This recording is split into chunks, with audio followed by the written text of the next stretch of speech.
Good evening, all. Those who are present here in the Région Sud and all those who are on YouTube and who are fortunate enough to, and who will have in a few minutes, they will enjoy the reception of all the works done today by all the experts, by a large number of pilots and panelists, people who came from all over the Mediterranean.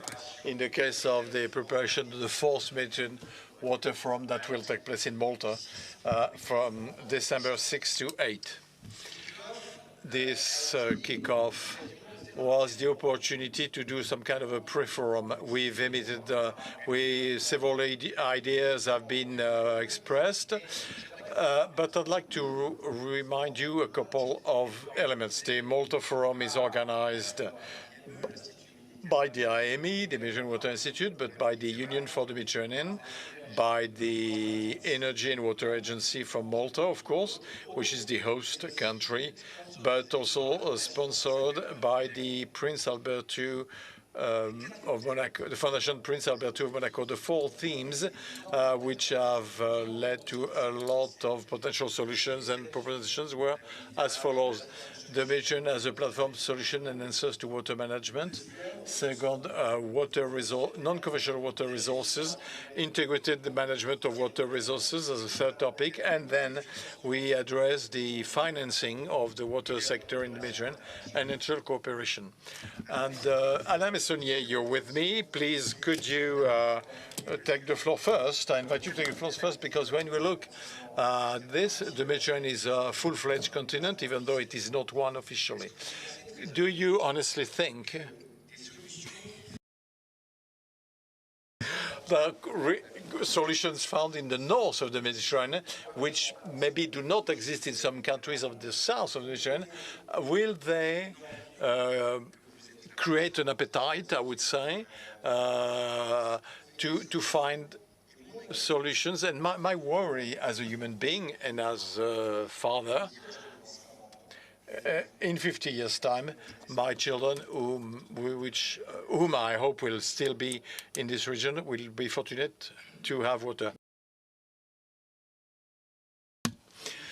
Great question, difficult to answer. Recently, a close friend said, when my grandfather handed over to my father, he said to him, I offer you a better world. When my father handed over to me, he said, I hand over to you a better world. It was true. Now, clearly the question is this: when we are going to hand over to our children, do we give you a better world? Here comes the question. So we just out of pandemics, and we're not fully out of it, but which clearly impacted the whole world, global pandemics. This global pandemic showed our ability to face a problem, and especially in the domain of water sanitation, because, all the operators were on deck to deal with the crisis 24/7. But what's more important today is to show that we were able to deal with it financially. We were able to find the financial resources to deal with the crisis, overcome the crisis. So let's not wait for the next crisis to find the financial resources. Let's anticipate, even though the profitability is not there yet. I think it is a fundamental point today.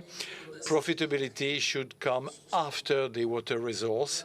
We should focus on conditionalities which have to be stronger and stronger when it comes to management, when it comes to proper management of the resource, clearly. But we need to provide support. You cannot ask a farmer who's used to do water spraying, or to go from spray to drop irrigation, or smart drop irrigation. So without support, we can ask him to do it, but he has to get support. And I'm talking about agriculture because today it remains the main usage of water throughout the world, and especially in the Med region, where 80% of the resource is used by farmers.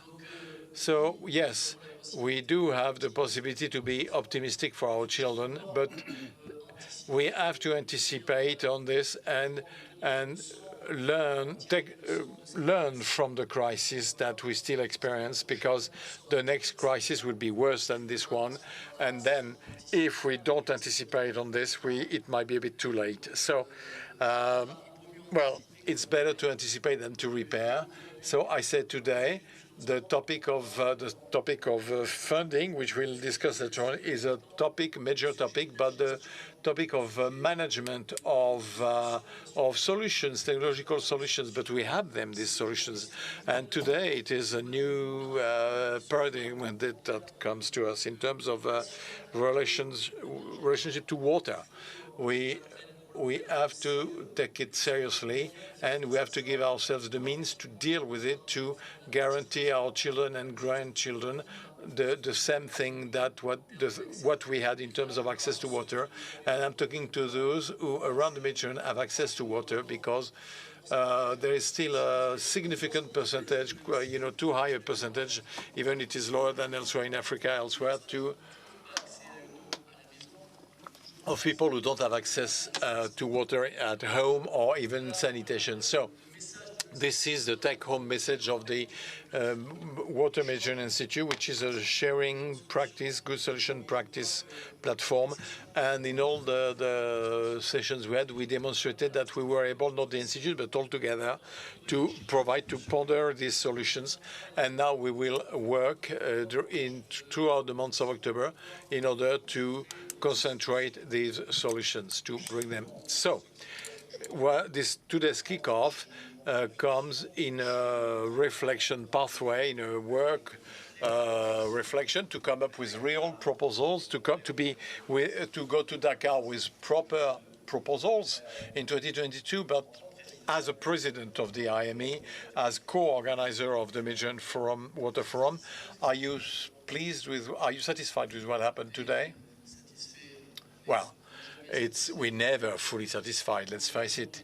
It calls for more time, preparation time, preliminary discussions, to be even more efficient in the meetings. But, well, goodwill has limitations. Anyway, today, what I feel is that everybody has it and everybody is ready to bring them.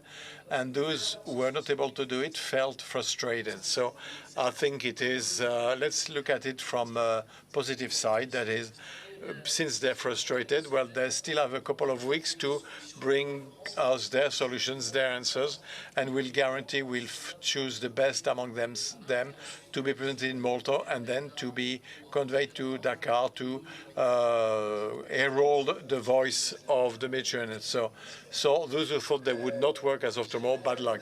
Now, could we now have the Water Mediterranean Forum, which will take place from 6 to 8 of December next? Manuel Sapiano, as president of the Malta Water and Energy Agency. When you heard what was said today, because you've been attending these conferences this morning, it shows clearly that this forum in December would be rather rich and intense in terms of ideas, but also will for the future of water. Your opinion, sir? Thank you, Chair, and definitely, let's say, a good point regarding the outcomes of this meeting today and the way, let's say, to this first intermediate step, which is the Malta Forum, following then to Dakar.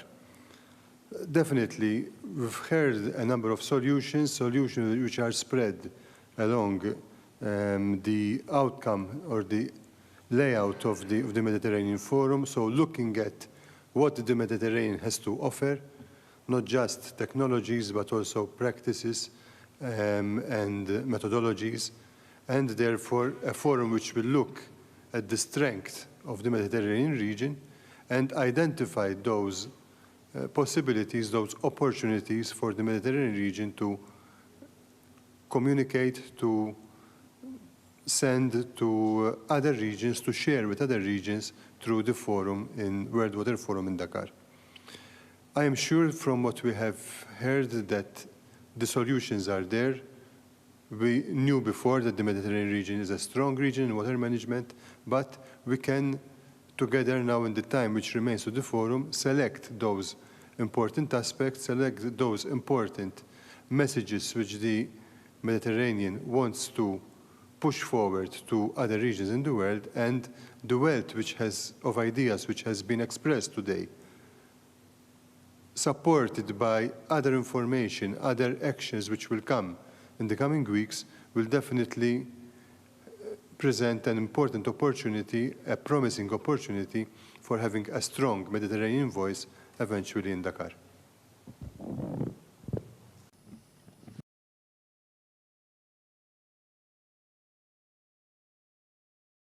Now, could you, Sir Henri de Battista, could you please, you are also from the Malta Water Energy Agency, could you describe the forum, introduce this forum? You know, a lot of people are looking at us from YouTube, so how will it take place? What is it? And please make us dream and talk about Malta.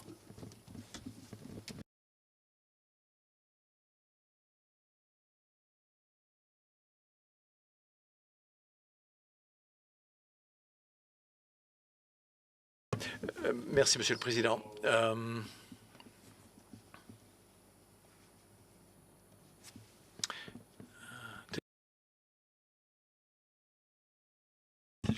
C'est a couple of technical adjustments so that Henri will have the website and the presentation. That's what being live is all about. Usually I'm here to fill in. Thank you, Henri. You have the floor. So the present. Thank you. The Fourth Mediterranean Forum will be held in Malta, but why Malta? The Maltese Islands are strategically located in the center of the Mediterranean. What this means is that throughout history, the Maltese Islands have been a center where different cultures, both northern and southern cultures of the Mediterranean, had the chance to share and exchange their cultures between different people. And therefore, this has also resulted into the exchange of different water management techniques that the Maltese Islands have adopted within their own operational water framework. Supporting this history of exchange of experiences and exchange of technologies, we hope that the Mediterranean Water Forum in Malta can continue on this history by, once again, gathering water experts from around the region, discuss the issues that are currently prevailing, both regionally and also the same challenges that can be felt globally, and come with solutions that can then be presented during the 9th World Water Forum. If we look at Malta's experience throughout the years, participants who will be attending the forum will have the chance to visit several technical sites that you can say are the basis of Malta's water policy. If we consider Vittoriosa and the Chadwick Lakes, these are two particular case studies where rainwater harvesting shows how crucial it is in a water-scarce country like Malta. Secondly, if we look at Pembroke Reverse Osmosis and Malta North Wastewater Treatment Plant, we can understand that technological innovations enable us to continue develop and produce sufficient amount of water even in arid countries like the Mediterranean. Finally, it's all good if you have good water management techniques. However, unless the population appreciates the value of water, water management will still be an issue. Therefore, participants will also have an opportunity to visit the National Water Conservation Center for Water, which is called DINE. If we look at rainwater harvesting in a historical context, we can see that in fortified cities, it used to be a common practice that every building has its own rainwater harvesting cistern. This is in order that should there be a siege, there would be sufficient water to sustain the population of that city and therefore ensure security. From these developments, Malta has adopted a culture where it appreciates water and it's the conservation of water. In fact, as early as the 1500s, it was a legal requirement that every new building built within fortified cities and even outside fortified cities should have its own rainwater harvesting techniques. If we look at non-conventional water resources such as desalination, the Maltese Islands have adopted this technology since as early as the 1980s. Reason being is that unfortunately Malta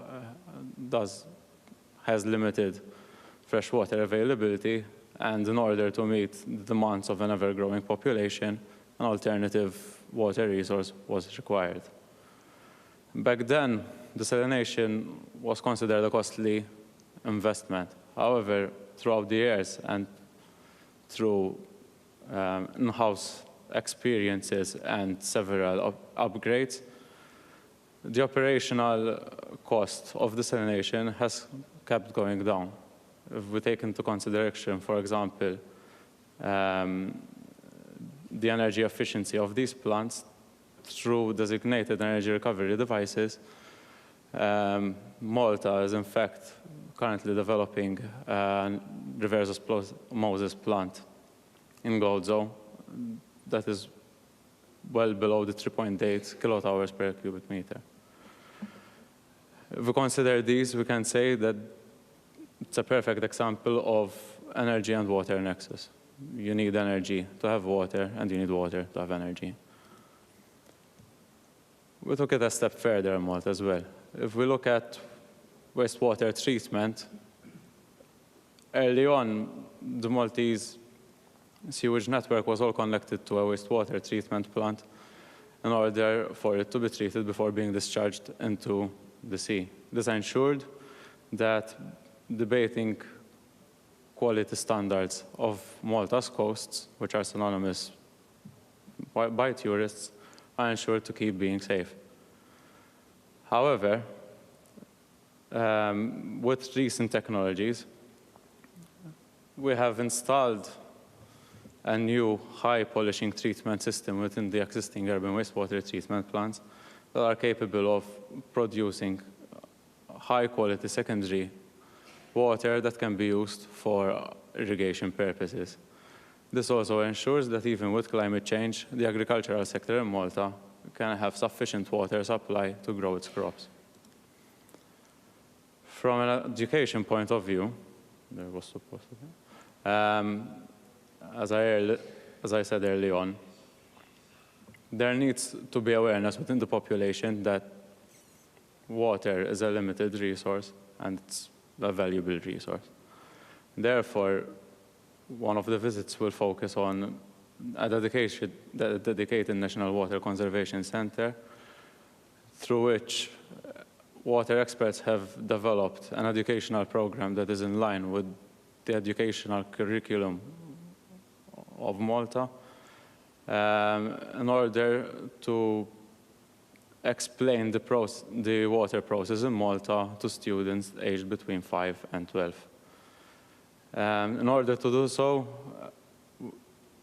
we took a different approach by focusing on teaching with interactive games and activities that have been developed with the support of MIO. Recently, this conservation center has also become a UNESCO member for World Water Museums. Now, how to apply in order to visit Malta? The conference will be located within an environmentally friendly location, which is located within the northern regions of Malta. considering that there is a need for a lot of networking during the forum, we also have ensured that there are sufficient side event rooms that can be used by institutions to organize their own talks. The venue itself, the meeting venue, is actually located within a hotel complex where we have ensured that there are sufficient hotel rooms booked, so participants will be in walking distance to the conference venue. For those that are touristic of you, the venue itself is also only 30 minutes away from Valletta, which is the capital city of Malta, and it's a very beautiful city that I suggest everyone visit. Finally, understanding that the COVID situation limits travel, the conference will also be held in a hybrid format, which participants can join the conference through the designated website. If we look at the map, we can see that the red dot located on the top left of the map is where the venue is, and the yellow circle is where Valletta is. So basically, it's very close, and there's also a nice walk along the coast. From a COVID point of view, currently Maltese regulations require that everyone visiting Malta needs to present a declaration form complying with EU standards, which is the public passenger locator form. Furthermore, participants need to provide a valid vaccination certificate, like the European Green Pass, or if they do not have vaccination, they can present a PCR test that is no older than 2 days. Participants that are coming from the dark red countries may also need to have a PCR test in Malta. However, this could also prove not sufficient and may require quarantine.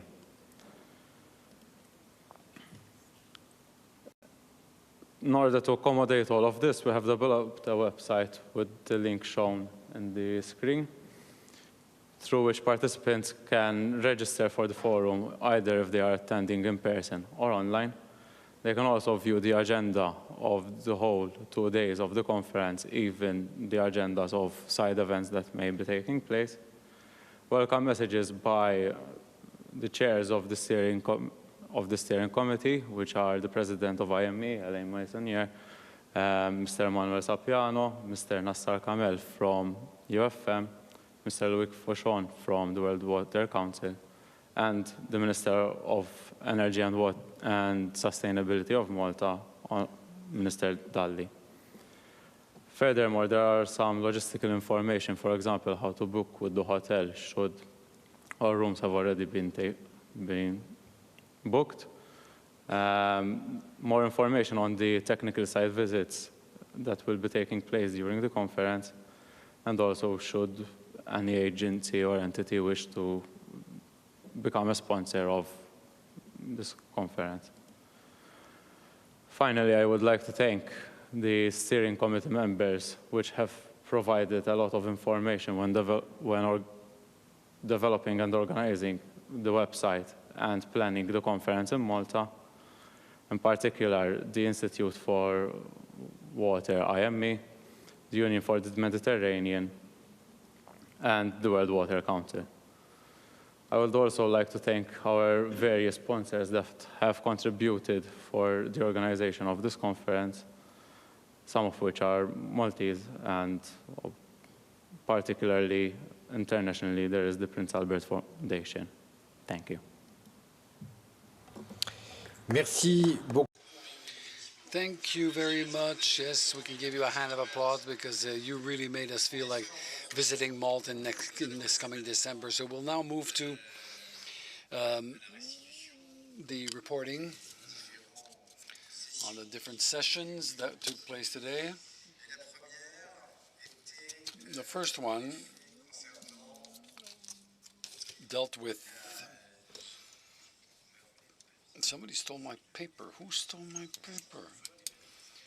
Some people are stealing my documents. Okay, the Mediterranean platform solutions and responses to the water management issues. This session was steered by Blanca Moreno-Dodson, the Director General of the Center of Integration for the Mediterranean, the CMI.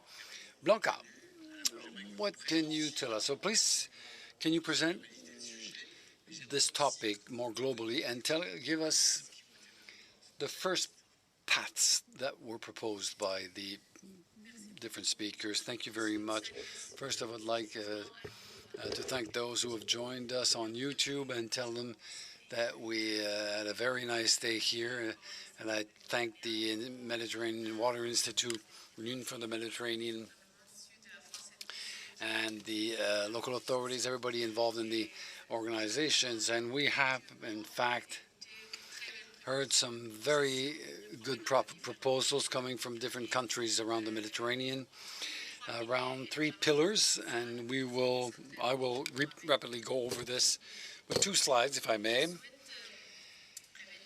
I'd like to go back on one of the items go back to the 3 pillars that were used throughout the day, because I think that the 3 are essential if we want to come up with an action plan and continue our work on these themes.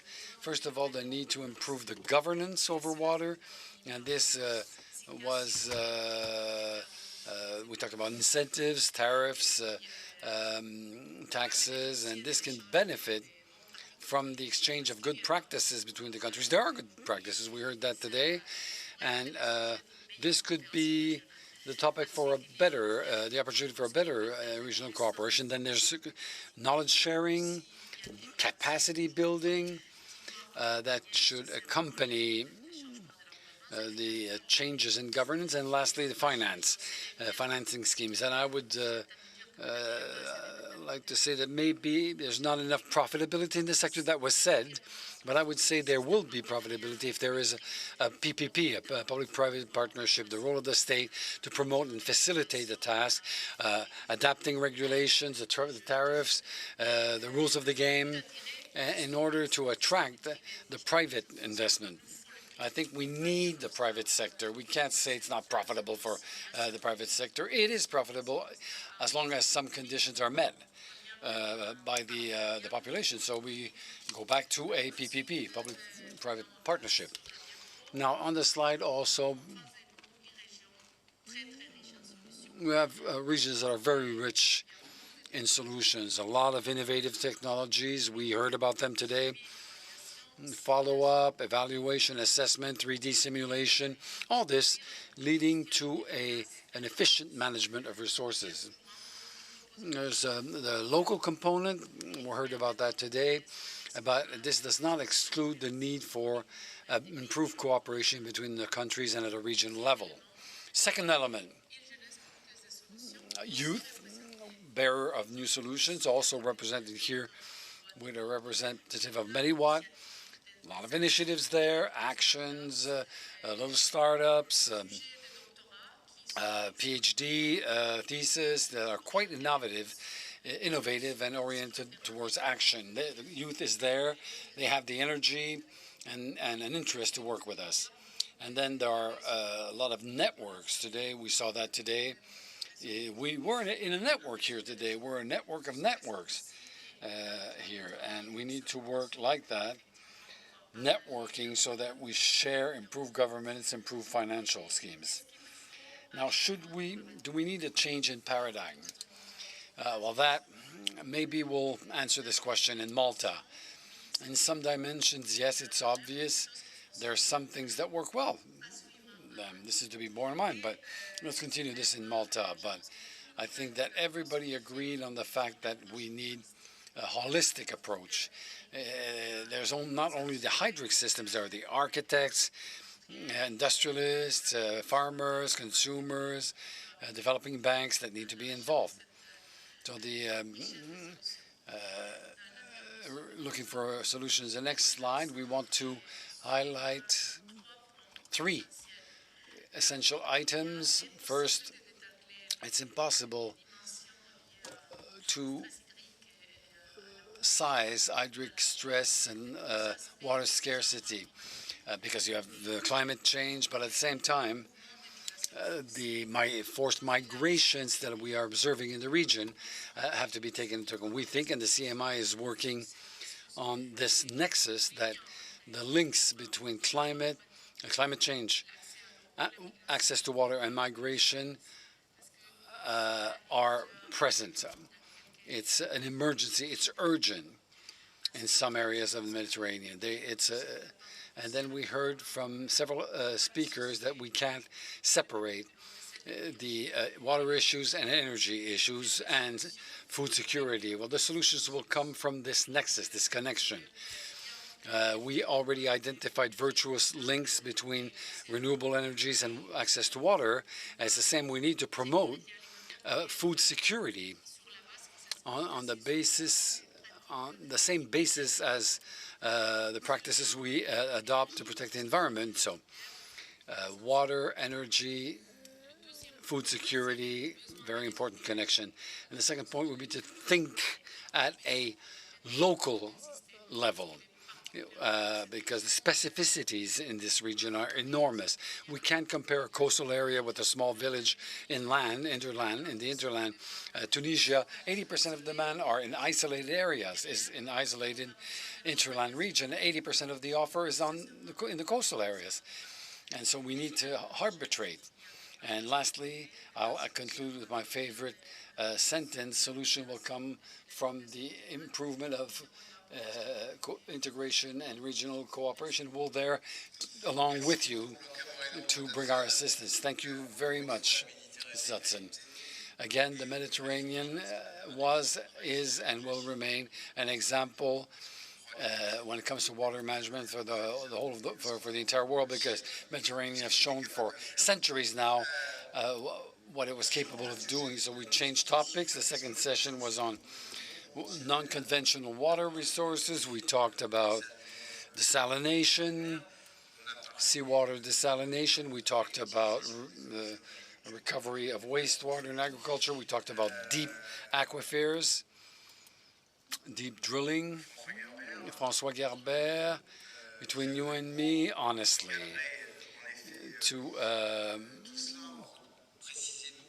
can you tell us what you think about these topics? And again, here we had a lot of solutions that came forth. But what solutions can be set forth to better use these conventional waters? Well, what I will present is the result of the works of the session with several participants, several proposals, and I'd like to thank them because there were a lot of ideas that came out that were submitted. So before talking about the ideas themselves, I'd like to go over the taking stock, what we observed, the basis observations.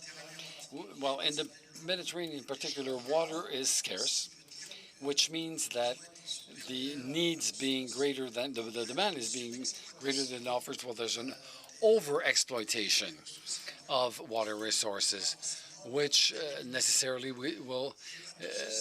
cannot last forever. And to this, you add the demography with the growing populations, increasing the demand, and climate change, which will reduce the offer, the mobilizable resource, the resource that can be mobilized. So we're faced with a challenge here, and this is where the ideas come from, with a view to the freshwater resource available, rivers and aquifers. You have to add that non-conventional resources, the water that you can produce from seawater or brackish water if you want, or from wastewater. To increase the offer. This said, and it already exists today, but it represents only less than 1%, I'm sorry, of the needs. So roughly there are about 100 million cubic meters per day that are produced from these non-conventional resources on a total of 11,000 million cubic meters per day. So less than 1%. So the solution will not come solely from these non-conventional resources, and we will have to concentrate on efforts on the management of the demand in water reducing losses, water savings in irrigation, all these things will have to be implemented.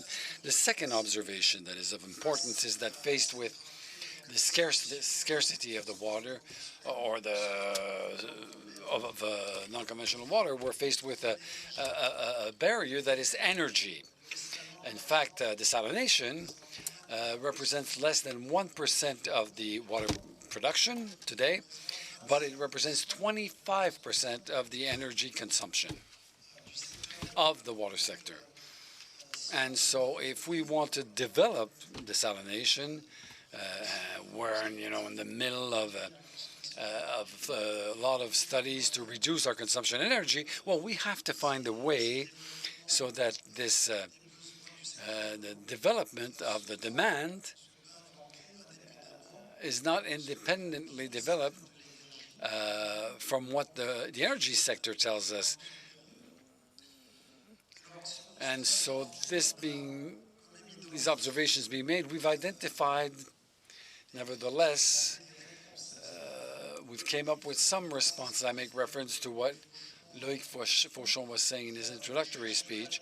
We're not only looking for solutions, but also responses. The difference between a solution that is known and implemented becomes a response. And if you know the solution, if you know something what to do, and you don't implement it, it's not a solution. So at the Forum of Malta and Dakar, not only can we contribute with new solutions, but maybe common solutions that need to be disseminated in the field. So this leads to 4 responses that I will not have to detail, but we'll work on this before the Malta Forum. The first response is the idea of creating an observatory of non-conventional water resources and renewable energies that are associated to them. Observatory means sharing information at the international level, of the countries and internationally. All this to develop an exchange tool, experience exchange of processes concerning different levels. It can be exchanges between researchers, exchanges between local authorities, between national authorities, exchanges between specialists in engineering, for instance. So we have the first idea that came out of our discussions, first response. A second response is on the item of planning, since we've observed that it was very important in all the countries to to introduce the non-conventional water item. That was not always been the case. Each country having plans, either basin plans, national, regional plans. I think it would be interesting to compare the contents of these different plans between the countries, so that we identify the concerns and perspectives that will help us make progress. For example, it could be on security. Do the plans take into account food security when it comes to the water supply needed for food security? If we thought about the adaptation to climate change, energy transition, irrigation, and so on and so forth. The third theme, which was mentioned in different papers, is the need to have multi-actor approaches for projects in non-conventional water resources. Well suited. It's even necessary to bring together a large diversity of stakeholders to ensure the success of these projects, notably the reuse of wastewater concerns the city that produces this water, but also the farmers who could use this treated water or this wastewater for their own use. The population has to agree with that, the users, the NGOs, also representing nature, And in terms of desalination, there's the issue of circular economy that can be very useful in these projects. So the response here would be to identify the methodology or the tools, some have even been mentioned, tools regarding the acceptability, surveys with the population, regulations, among other things. So a multi-actor, multi-stakeholder approach. And the fourth and last topic that can be, of course, linked with the others is to arrive in Malta with a co-design proposal between the water and energy sector, because obviously we, as water specialists, we will think of water energy consumption by the desalination plants, for example. We'll try to find solutions with eventually renewable energies, but we have to listen to the energy sector, hear the energy sector, who will tell us, well, we count on you to collect wastewater, to recover heat from the treatment plants. And so eventually try to set the example of a dialogue that we will develop together on this topic that we call a nexus, a connection. So in my mind, it's a difficult nod to undo. So these are the four topics that we identified and that we need to develop more concretely before the Malta Forum. Thank you very much. They're always set in marble. We're already working on that. So the third session was dedicated to the IWR, the Integrated Management of Water Resources. So Costa, you represent the MENBO, and you are the pilot as of tomorrow to continue to work on the IWRM. So what did you draw from as lessons for today? So yeah, we'll work on that the day after tomorrow. So the first thing to say is that we had in our session some very interesting contributions, very diverse contributions from different different level of importance. But we heard about tools to face water shortages that is characterized in the Mediterranean region. And we also highlighted and underlined the need to manage water by basin. I'm sorry, could you talk closer to your microphone so that we hear you better? Thank you. So the basin level management as the most appropriate surface to do this work with a lot of planning. Also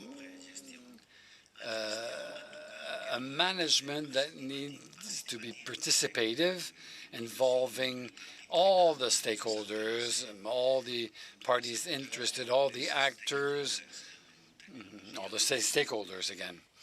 And chiefly by ensuring the coordination of the competent authorities in each sector we want to integrate. So integrated management means that we have to take into account several aspects. Normally in each country you have different authorities that have different competencies to tackle all these items and to reach our goals jointly and in an integrated fashion. And of course, with joint integration of the natural resources and non-conventional resources to face this shortage. At the end, for me, in my opinion, the integrated management is a kind of nexus of a nexus, meaning integrating means that we bring together all the different kinds of nexuses that we can imagine. Integration is the perfect level of a nexus or connections. And at the end of the day, I think of this meeting as a casting to choose the most interesting proposals and so that we know which panels take these messages in Malta first and then in Dakar. In terms of response, we also underline in different sessions that a large number of these responses are based on knowledge transfer. So on this topic, I would like to mention that we talked about water financing, water funding. Normally, we only talk about the funding of infrastructure, but we need to remind that before infrastructure project, there's all kinds of studies, of feasibility studies, for example, assessment studies in each location before tackling the actual project. So you need money to do this upstream work before starting to build the infrastructure. And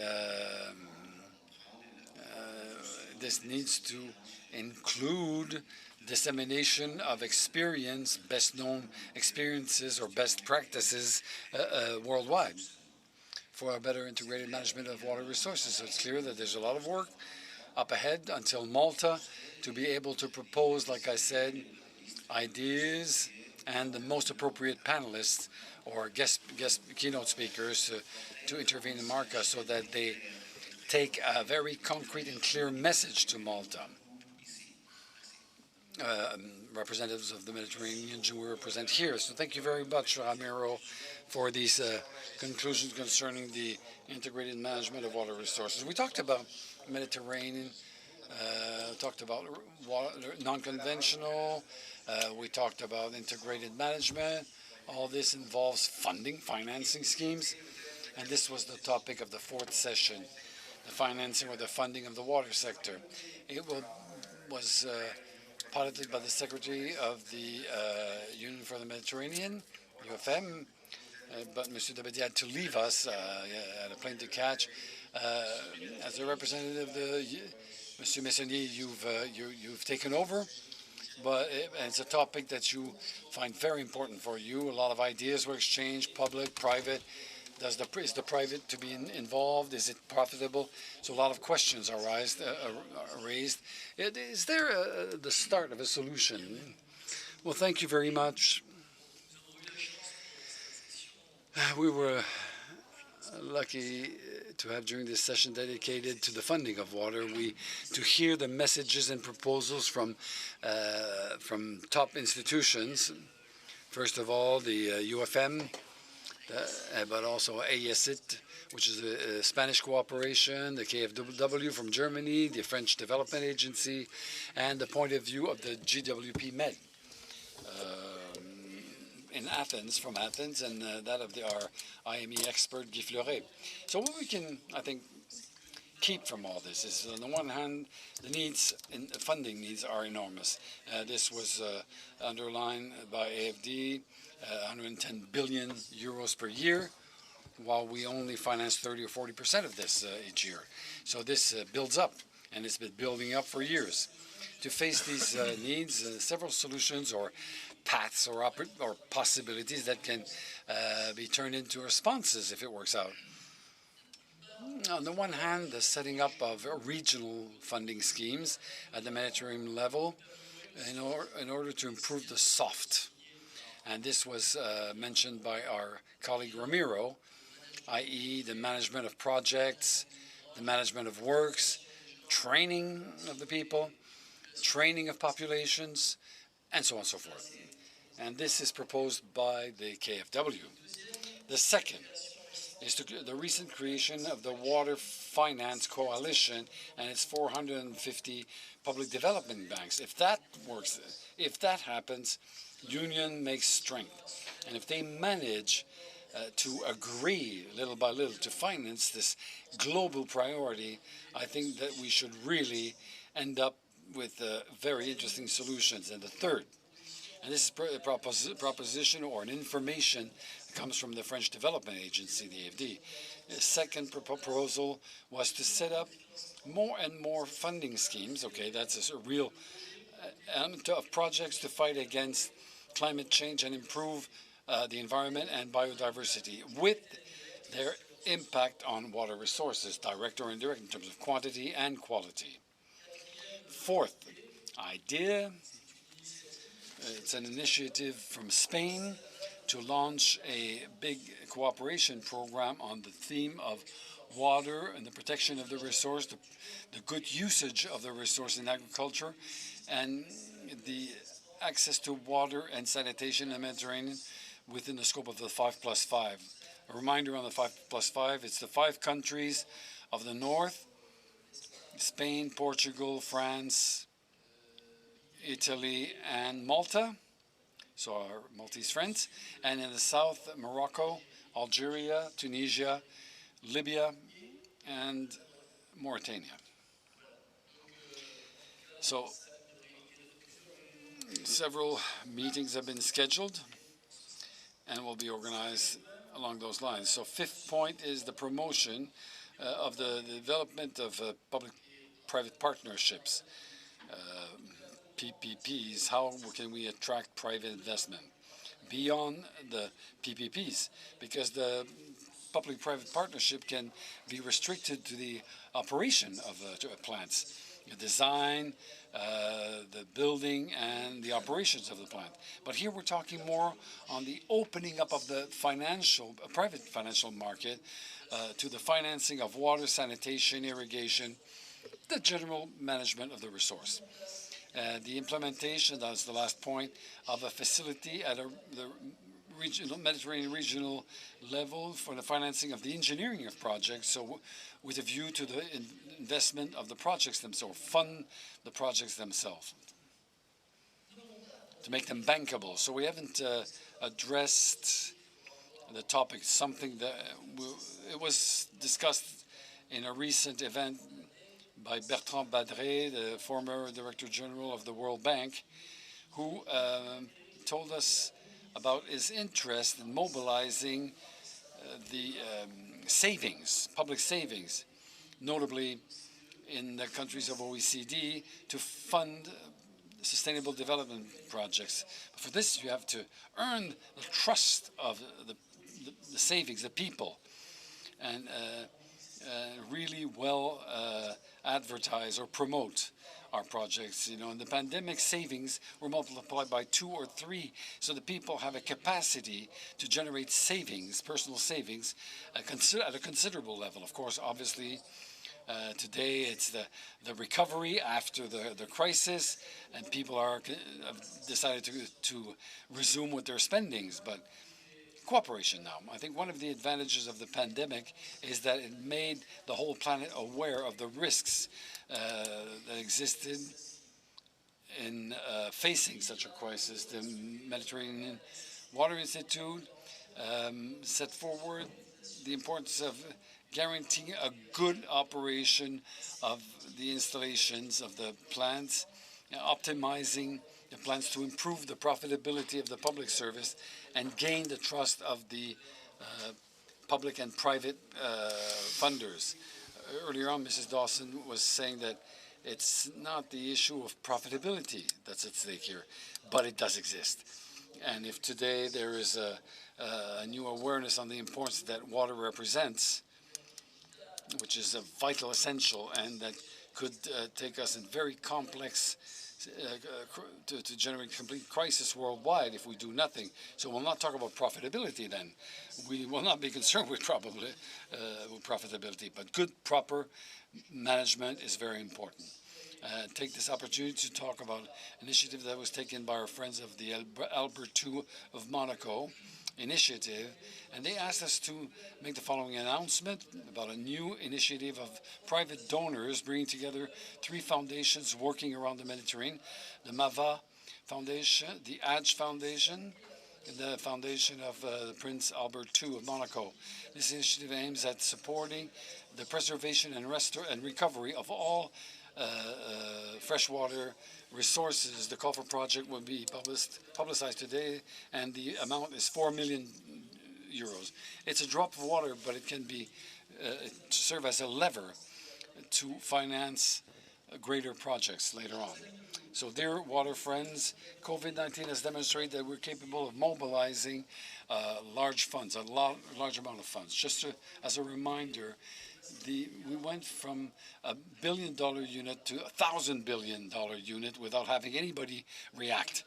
We talked about $110 billion a year. The COVID mobilized several billion, thousands of billions, in other words, trillions of dollars in 2 years. So it's possible. And we had never mobilized that funds at this level over such a short period. When the world crisis is at the door, we move. So let's not wait for the next crisis. It could be much more severe. Let's manage to anticipate by investing in water. The Marshall Plan for water must be implemented. With our colleagues from the UFM, we will get in touch with you, with each of you again, in order to present the responses that we will propose in Malta in December, the coming December. All other contributions, of course, are welcome in the 2 weeks to come, and so that we can study them and eventually include them. Thank you very much. Thank you, Alain Messonnier, for this conclusion, which are the first conclusion, of course, draft conclusion before the Malta Forum and the World Water Congress in Dakar. Now, today I was fortunate enough to travel from Monaco to Marseille. I went through Italy, Albania, Greece, Turkey, Egypt, Tunisia, Algeria, Morocco, Spain, Malta, of course, and France. And this is why we had a special session on international cooperation. But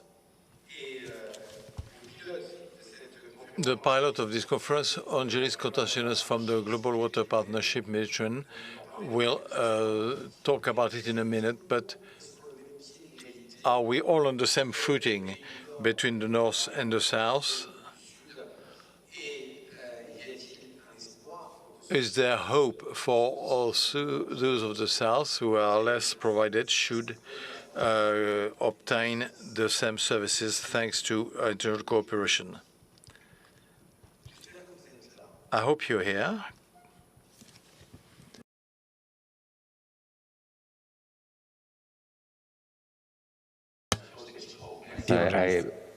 We have been working, this region has been working exactly on that for several decades, and it will continue doing so. And this came up very strongly on session 5 on international cooperation, where, first of all, there was a shared feeling that almost all the interventions, or all the interventions over the day, have made a contribution to the session.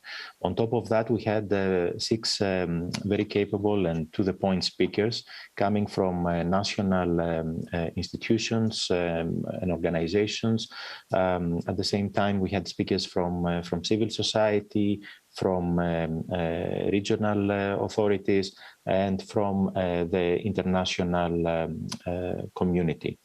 The first point that came strong was that the region has already a long tradition on this cooperation, and this is both on the institutions, of course, and on the stakeholder networks and groups that are engaged in the region. And this is part of the Mediterranean legacy that should be once more in this forum be shared with the world, because there are experiences that are deeply rooted in the genes of the Mediterranean that can be shared and provide solutions also to other parts of the world. There were several references or the North-South cooperation, South-South cooperation, and then closing the triangle as the representative of ONEP said, North-South-South. If you allow me, I would add one more, North, South, South, and then back north, And why? Because the climate change calls for that, the impacts of climate change. And if we have a way forward is by understanding all the means and the solutions that have been found and experienced around the region, and share them, because the South can really drive solutions to the North that face new situations out of droughts, floods, and new challenges. So all the range of a great range of technical and non-technical solutions have been mentioned, both looking into innovation, but also more traditional ways. As I said, climate challenges and ways forward came again and again, like looking into elements that have to be reinforced to face such new conditions, like data sharing, vulnerability assessment, decision support systems, having in the very focus of many of them the Basin 11, and this has been repeated. Water supply and sanitation has been in the presentations and the points of most of the participants, along of those that make interventions, along with desalination, and actually with a very strong voice on the need to work more on this direction, exploit technologies, and look into ways forward, including through initiatives like those that may come from Spain, from 5+5 and others. There was a strong call for more water, energy, food, ecosystem nexus approaches, and here I get back to the point of Ramiro that relates very closely to, of course, to the IWRM and the work done in this group. And I was very happy to hear a lot of interventions, a lot of points on the source to sea approach, looking into the blue economy. Again, the basin approach is in the center, and the blue economy is a way forward also for job creation, but also looking into healthy seas through healthy rivers eventually is in the play. Gender has come up as an issue. I would have hoped even more than what it was heard, but it was heard clearly. And the possibility or the need to link the ancient knowledge on sustainable water resources management with innovation. It shouldn't be nuclear physics on the innovation. It can be simple things, cost effective, that can link with the ancient knowledge and really deliver fruits. And we have heard that clearly also in the presentation by Henry about the Malta Forum and the great experience that comes from this island. Experiences, of course, from other places in the region, including an eco city in Algeria were mentioned. Together with that, it came up that there are special ecosystems that in the Mediterranean that need our attention, like the desert, the oasis, and of course the island. And let me here make a link with a point made in the morning by Manuel Sapiano about the importance of looking into the tourism sector, a major industry or the major industry in the Mediterranean, both in fragile ecosystems like those of the insular communities, but also in the greater coastal area. Now, where to apply all this and where to focus all these lines? Without any surprise, the local level came up, and local authorities being in the center of attention have been mentioned by, I think, all the speakers, all those that took the floor. An upcoming initiative or an already launched initiative by OECD, the Blue Cities, has been mentioned, and hopefully we'll have more of this in the Mediterranean as application area. Together with the local authorities, the civil society line came up strongly for all kinds of reasons, both for engagement as an integral part of the stakeholder community, but also as an enabler on the ground, for example, for decentralized water management in different countries like PSO has presented. At the same time, the need for new partnerships was evident, including out of the water, energy, food ecosystem nexus approach, and also to to address migration challenges. These are partnerships that should bring us into our common future. Today, at least myself, I have heard equal references to water, to energy, to food, and to environment. And this is no surprise again. If we don't practice these partnerships, maybe we are preventing ourselves from moving ahead. The need for more capacity building, the need for more twinning, the need for more application of solutions is evident. And of course, the need for sharing more and more information. Here, allow me, it was not part of the discussion in the group, but allow me to pass the message of a Nexus conference organized 3 days, the past 3 days by the European Commission, DG Research, the Joint Research Center, the Union for the Mediterranean, and the Cyprus Institute, that concluded with a call for a community of practice on the Nexus. And this may link also to suggestions that have been made today. I look into the group of non-conventional water resources, the observatory, maybe in integration of such community of practices, observatories, or platforms of sharing knowledge may be a positive element.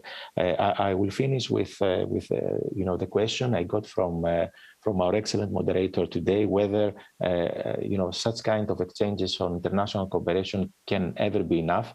My response was that we have enough. It can never be enough, and this is what gives us the drive to move ahead towards Malta, towards Dakar, and definitely far beyond from this. Thank you very much.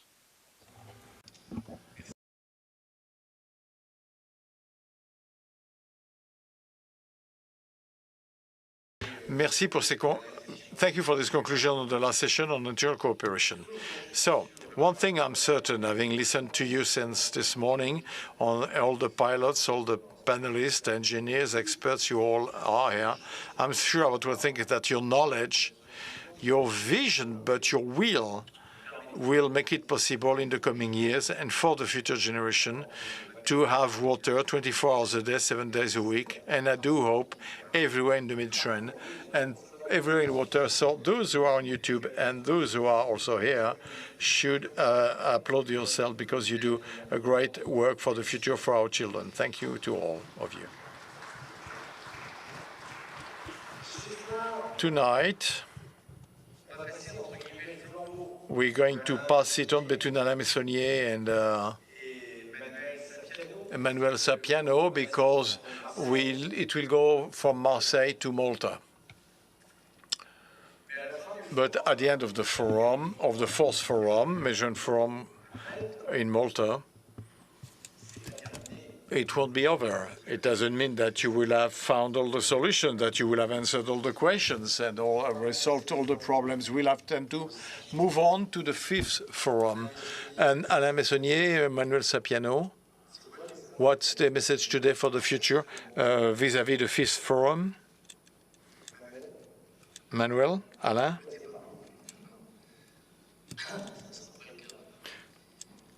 Well, anyway, we reached the end of the day, this kickoff day of the fourth forum. It has been long, busy. Thank you for having supported the impact of this. Following the fourth forum, there will be a fifth forum, but that's not what's important. What's important is the follow-up, the continuation of the work that we have to do permanently. You did say so, Xavier. That is, after Malta, immediately after, we have to keep working. Nothing will be done overnight, if only to provide our answers, take our answers to the forum of the Dakar Forum, and beyond that, to keep working together with another host country of the next meeting. Traditionally, we alternate between the north and the south. First forum took place in Marrakesh, second in Murcia in Spain, the third in Cairo, the fourth in Malta, and the fifth normally should take place in the south of the Mediterranean or east of the Mediterranean. So today we are launching officially the call for pro candidacy to host the 5th Mediterranean Water Forum, and the decision will be made together or the coordination committee and announced in Malta as a conclusion to the forum in the presence, of course, of the representatives of the country which should have been selected. So today, officially, we're launching the call for candidacy. All countries of the South can be candidates, of course. Morocco was, but anyway, Egypt was too. So we still have a couple of other countries that could host the Water Mediterranean Forum. In the coming days and weeks, we will mobilize and communicate on all those countries to see their appetite to be candidate.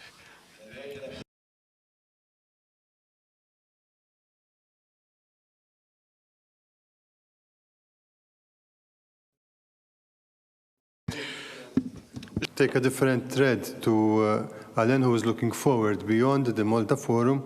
I'll stop at the Malta Forum and basically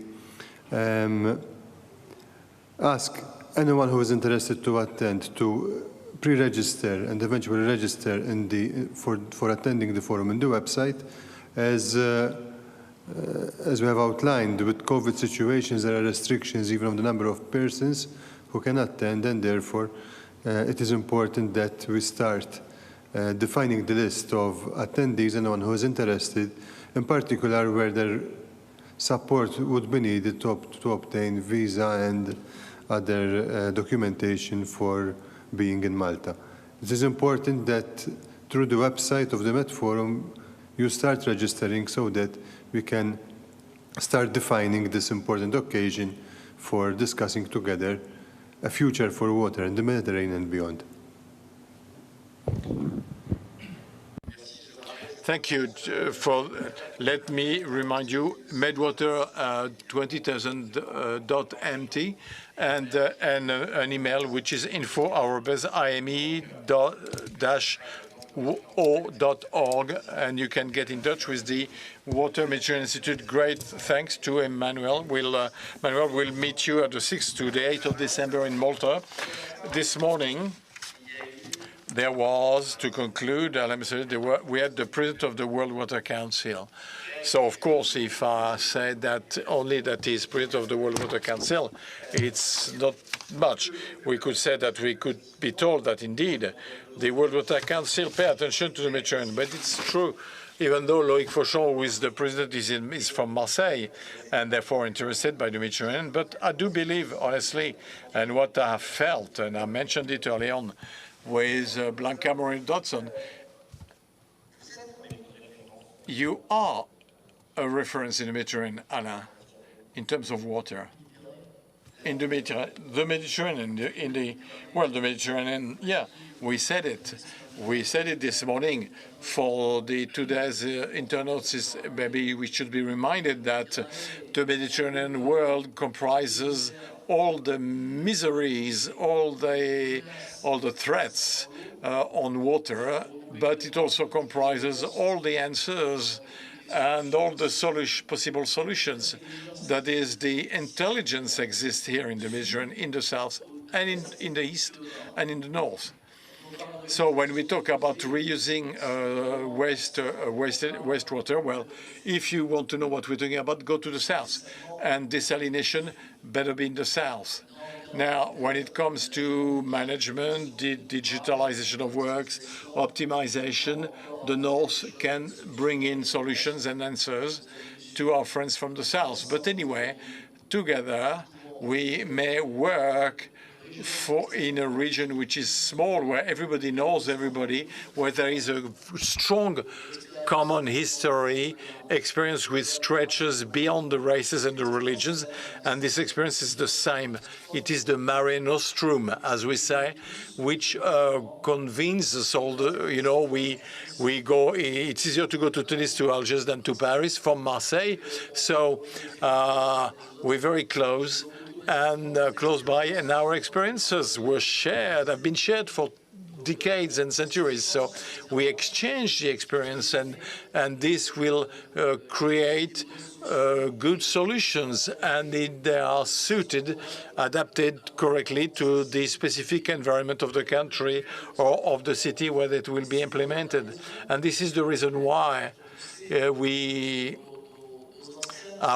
old ones, as we said, created the Mediterranean Water Institute, and the old ones were called the director of the ONEP at the time, and the director of the SONED of the time, and they were Tunisians, Moroccans, and they were used to gather, to convene with the Spanish, the French in institutions. As I said, we have to do something at the Mediterranean level because we have the issues, we have the same issues, that we concentrate them. It should be reminded, the highest hydric stress exists in water stress, climatic deregulation.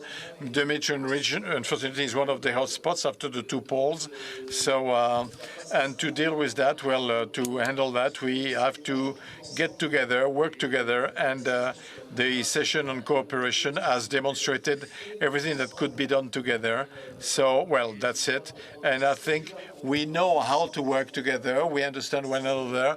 And this is an important point. And I don't think there are many places in the world where, regardless of the language, where we can find this coherence, and in the domain of water more specifically.